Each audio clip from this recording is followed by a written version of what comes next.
व सबस्क्राईब करा आणि बेल आयकॉनला क्लिक करा। खासदार अण्णासाहेब चोल्ले आणि युवा नेते उत्तम पाटील यांच्या इन्फो खत कंपनीच्या निवडणुकीत पॅनलला प्रचंड बहुमताचा कौल।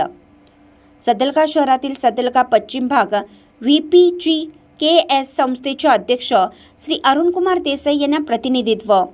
नवी दिल्ली येथील रासायनिक खत तयार करणाऱ्या इन्फो कंपनीच्या हुबळी विभागाची नुकतीच निवडणूक प्रक्रिया पूर्ण झाली।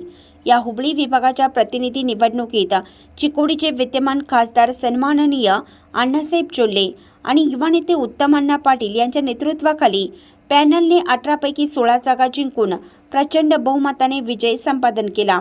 या निवडणुकीत उत्तर कन्नड, दावणगिरी, हावेरी, हुबळी, धारवाड, विजयपूर, बागलकोट, बेळगावी या जिल्ह्यांचा समावेश होता।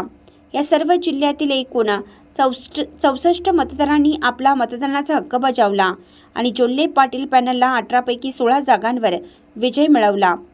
विजय उमेदवारांमध्ये अण्णासाहेब चोल्ले, उत्तम अण्णा पाटील, अरुण देसाई, बाळासाहेब आरके, मल्लाप्पा निकचनावर, मुरगेश माळगी, रामचंद्र हेगडे, रमेश भिवसे, रवींद्र हेगडे, सचिन केस्ते, अजय चौगुले, शिवलिंगप्पा पाटील, श्रीशैल्य पाडेदार, सिद्धनगवडा पाटील, सुभाष चौगुला, अण्णासाहेब दुगण्णावर यांची निवडणूक होऊन नवनिर्वाचित उमेदवारांची रिजनल जनरल बोर्डावर संचालकपदी म्हणून नियुक्ती करण्यात आली। सर्व विजयी उमेदवारांचे बेळगाव जिल्ह्यातून आणि चिकोडी तालुक्यातून अभिनंदन होत आहे। सदलगा शहर प्रतिनिधी अण्णासाहेब कदम।